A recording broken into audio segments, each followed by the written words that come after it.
Entrevista de hoje. Entrevista. Para conversar com a gente, doutora Mayra Pinheiro. Ela é médica, pediatra e secretária de Gestão do Trabalho e da Educação na Saúde, do Ministério da Saúde. Está na linha para falar conosco. Doutora, muito bom dia, seja bem-vinda aqui a Nazaré FM. Como vai? Tudo bem, doutora? Bom dia, então, a você, André, e a todos os ouvintes do programa Voz da Cidade. É uma alegria enorme falar com todas as pessoas de bem do estado da Bahia. Bem, doutora, me permita começar falando sobre tudo que paira nas últimas horas. O Jornal Nacional publicou uma fala da senhora, por exemplo, dizendo para alguém, que me parecia uma live, onde a senhora dizia que queria passar umas perguntas para senadores que eram da situação, para que pudessem deixar a senhora falar mais sobre os assuntos que a senhora defende, como tratamento precoce, utilização de cloroquina, ivermectina, o que muitos chamam de kit Covid. E eu vi que a senhora fez uma denúncia também num canal aqui da Bahia, chamado Rádio Brado, que, se eu não me engano, é Poder 360, alguma coisa assim, o nome do programa, com Timóteo Oliveira e a turma dele. E lá a senhora denuncia que, na quebra de sigilo do governo, da CPI da Covid, ali ficou determinado, através do STF, que a senhora, que os e-mails da senhora não poderiam ser divulgados até que findassem as investigações. Eu queria que a senhora falasse um pouco sobre isso e também sobre essa denúncia da senhora ontem na Rádio Brado aqui na Bahia. Pois não, André. Eu vou começar dizendo que nós estamos vivendo regime de exceção.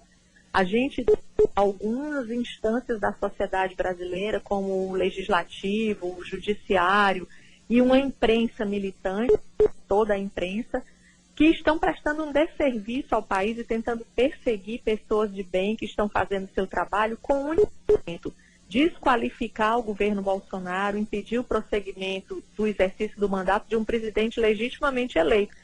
Qualquer pessoa hoje que esteja dentro do governo Bolsonaro é assediado e é perseguido.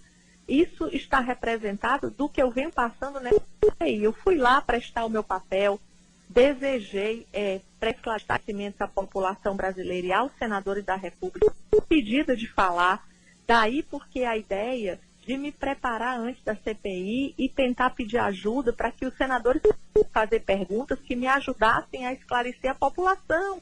Não há crime nenhum nisso, porque simplesmente não deixar os outros participantes da CPI falar. O espaço que você tem de poder responder com seriedade e dar informação qualificada à população são as respostas que você dá na CPI. Quando essas respostas são feitas por pessoas que já têm um viés de lhe desqualificar e de lhe atacar, como são os diretores, presidente da CPI, quem assistiu viu, a gente não consegue sequer responder. Eu fui interditada, eu fui assediada naquela CPI. E fui assediada antes da CPI, chamada de Capitã Cloroquina. Durante a CPI recebi assédio no plenário do senador Alessandro, do senador Omar, do senador Otto, que é uma vergonha hoje para o estado da Bahia. Um médico desqualificado para o exercício da medicina, tentando interrogar uma médica que exerce a sua profissão e que quer exercer sua autonomia. Então, isso foi o que os brasileiros assistiram na CPI. Entreguei o meu celular voluntariamente, André. A Polícia Federal passaram 3 dias com o meu celular, porque eu não tenho nada a esconder. Eu sou uma médica que tem como porta de entrada e porta de saída a sua profissão e que está servindo ao seu país. Eu deixei o Ceará, perdi boa parte da minha renda com a minha atividade autônoma para ir receber um DAS que não garante nem próximo aos meus rendimentos que eu recebia como médica lá no Ceará.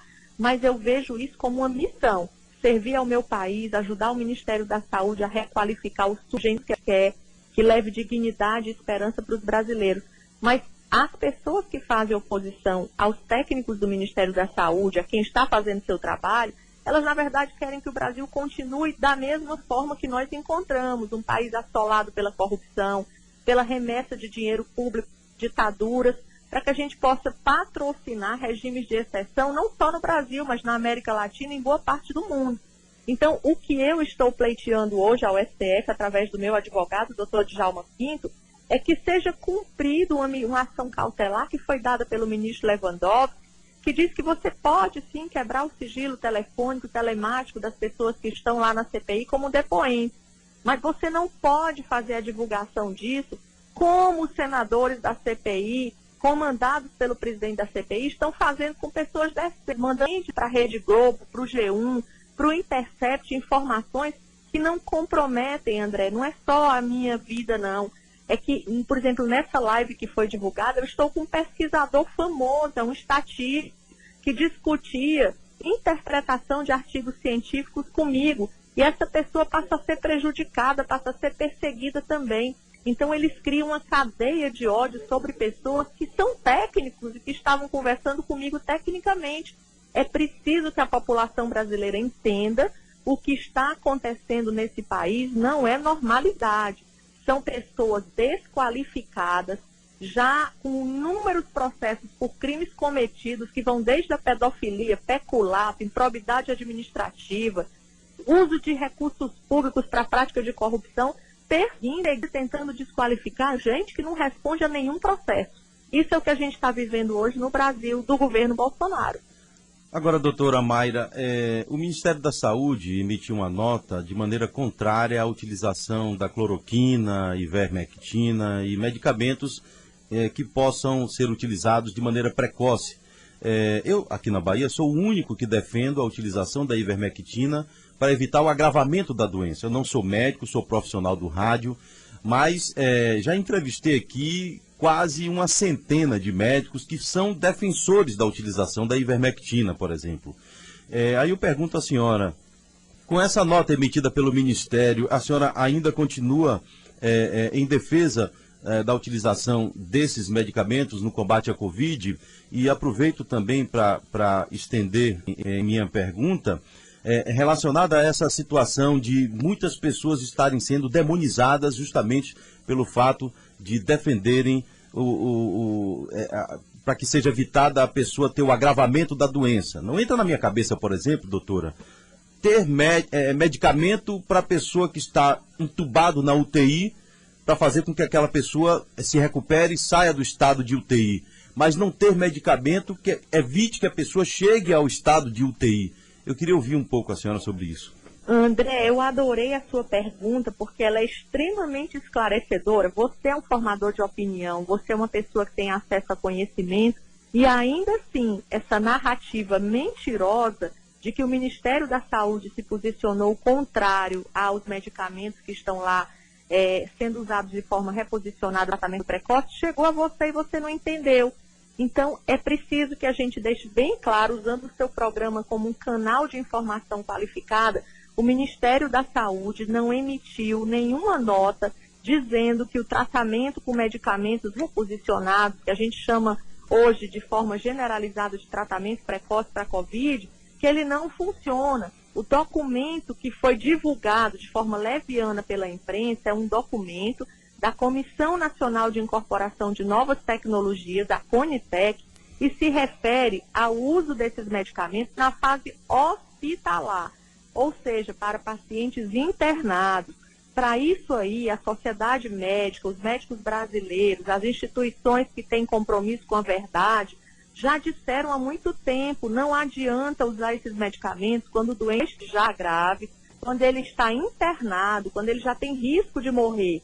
Esses medicamentos devem ser usados por quem quiser, de acordo com a decisão tomada pelo seu médico e pelo paciente, na fase inicial da doença. Então, veja a narrativa maldosa que se publicou na imprensa, inclusive através de um ex-ministro. O ex-ministro Mandetta disse isso em vários canais, que o Ministério da Saúde reconhecia em silêncio, caladinho, que o tratamento precoce não funciona na fase inicial da doença. Não é verdade. Isso é uma narrativa mentirosa, não é verdadeira. O documento que foi publicitado de forma errada e leviana se refere a uma posição na fase hospitalar da doença.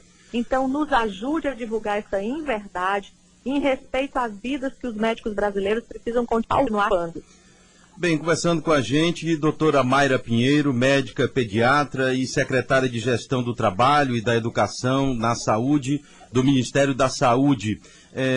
Doutora, tem uma informação circulando em redes sociais que o Ministério da Saúde estava numa tenda, aquela situação que aconteceu da falta de oxigênio, não é? E o Ministério da Saúde, ao invés de se preocupar em resolver a questão do oxigênio, estava numa tenda do lado de fora, oferecendo o chamado kit Covid. Primeiro, é incrível demonizar alguma coisa ou alguém que possa estar em qualquer situação, mostrando às pessoas que tomem um medicamento para evitar que chegue àquela situação que ali estão. Mas eu queria lhe ouvir um pouco sobre isso também.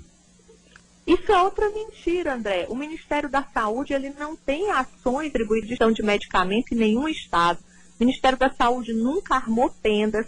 As ações de tendas que eventualmente existam em algum estado e da qual nenhum de nós, secretário, participou, são responsabilidade dos governos estaduais e municipais. As tendas que se criaram em vários estados do Brasil, do lado de fora de alguns hospitais públicos, e eu vi isso em Manaus, eram tendas de triagem organizadas pelo próprio serviço local para facilitar que os doentes que chegassem contaminados fossem rapidamente atendidos e evitasse a contaminação com doentes que não tivessem Covid.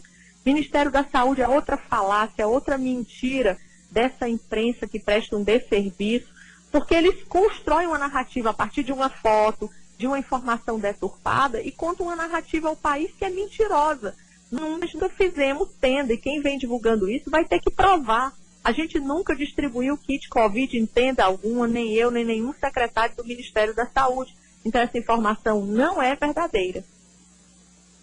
Doutora, como o tempo está curto, eu queria que a senhora falasse, primeiro fizesse um breve histórico da senhora, para que as pessoas possam entender o tempo que a senhora tem, de que maneira a senhora chegou ao Ministério da Saúde, não é? E eu quero aproveitar também que, já que o tempo está curto, que a senhora emendasse as ações que vêm sendo desenvolvidos dentro da Secretaria, não é? Plano Nacional de Fortalecimento das Residências em Saúde, eu acho isso importantíssimo, inclusive para combater a Covid, o trabalho de prevenção às doenças mentais, porque tem a questão do pós-Covid, e isso é muito grave, e os cursos também que estão sendo lançados, profissionais para os profissionais de saúde.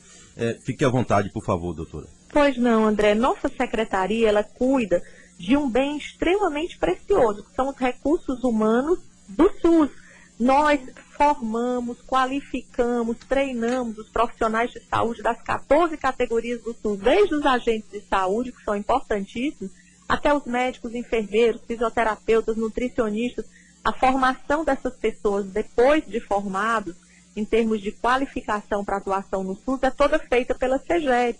Nós temos 23 mil residentes, que são os especialistas do país, tanto médicos como não médicos. Para esses profissionais, nós ofertamos a formação na especialidade. E agora a nossa preocupação é que a gente qualifique cada vez mais essa formação, porque o resultado final que nós queremos é que a população brasileira receba médicos de boa qualidade, enfermeiros de boa qualidade, fisioterapeutas de boa qualidade, que os agentes de saúde possam ter um papel importantíssimo na redução dos indicadores ruins na população brasileira, como aumento dos casos de diabetes, de hipertensão. Então, esse é o trabalho da CEGED, é investir na formação de recursos humanos. Na Covid, André, nós fizemos um cadastro de mais de 1 milhão de profissionais e treinamos 400 mil para que eles estivessem aptos, para que eles conhecessem a abordagem da Covid e soubessem como atuar de forma igual, seja lá no Amazonas, seja aqui na Bahia.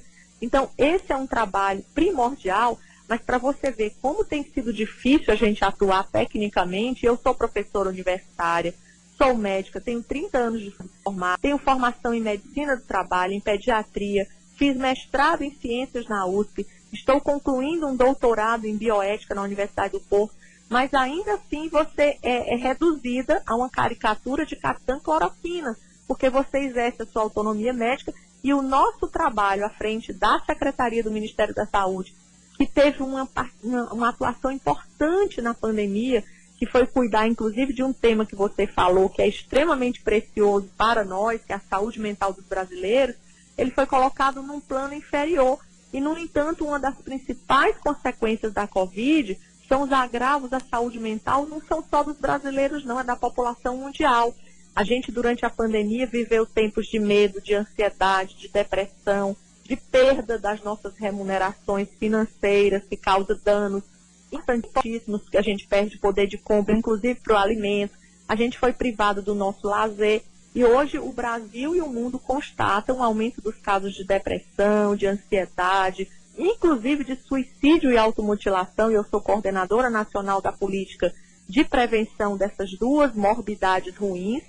A gente vem trabalhando, então, na SEGEX para que a gente leve informação para a população e que a gente forme os profissionais de saúde para eles também saberem atuar, prevenindo os agravos da saúde mental, encaminhando precocemente aqueles doentes que apresentam sinais dessas alterações e sabendo atuar de forma qualificada. No próximo mês, a gente vai estar lançando um curso de formação, é o primeiro na história do Brasil, André, para os profissionais do SAMU do Brasil inteiro. A gente vai ensinar esses profissionais a abordarem os doentes que têm surtos psicóticos, que estão ameaçando se suicidar, porque antes, no Brasil, os doentes mentais eram tratados como se eles fossem bandidos. Se alguém chamasse, pedisse socorro para socorrer um doente com um surto psicótico, ele era amarrado, contido com algemas, chamavam a polícia. Essas pessoas merecem tratamento humanitário, digno, e a SEGEX vai treinar primeiro os médicos do SAMU, das urgências e das emergências, depois a gente vai ensinar os médicos lá da ponta, do posto de saúde, como atender um doente com sofrimento psíquico. E a gente vai encontrar muita gente durante e depois da pandemia com essas alterações. Então, esse tem sido o foco da nossa atuação para ajudar o Brasil. Bem, doutora, eu quero agradecer sua participação, é uma pena que está curtíssimo. Quero aproveitar e dizer para a senhora o seguinte, essa emissora de rádio, ela é independente, tá? E aqui nós temos uma rede de rádios. Aqui nós não temos lado político partidário, aqui a gente ouve todos os lados. Independente do seu posicionamento político, aqui nós fazemos, eu, sobretudo, André Spínola, faço defesa da utilização da ivermectina no combate à Covid-19. É importante lembrar também, doutora, que o senador Otto Alencar, onde eu tenho apreço e já entrevistei por várias vezes e pretendo continuar entrevistando ele, aqui me falou da eficácia da ivermectina. Nós temos gravado aqui na nossa censura. Ele falou da eficácia da ivermectina no combate à Covid-19 para diminuir a replicação viral e diminuir a quantidade de pessoas internadas em UTI. E hoje ele defende a contrária. Eu até me assustei com isso, mas a gente tem gravado aqui.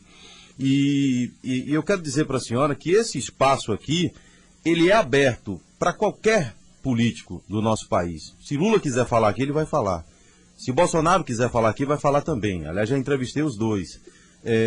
Qualquer político de qualquer bandeira partidária fala conosco aqui. Então eu quero colocar esse espaço à disposição da senhora, de qualquer um dos ministérios do governo federal, para que possam trazer a informação e fazer esse elo entre o povo e as autoridades, que isso é muito importante, esclarecendo e trazendo importantes informações para o nosso público ouvinte, para a gente conseguir se livrar dessa doença o mais rápido possível. Muito obrigado, um grande abraço e até a próxima. Eu que agradeço, André, e deixo aqui registrado para os seus ouvintes o meu respeito a esse papel de jornalista que você está apresentando para a população.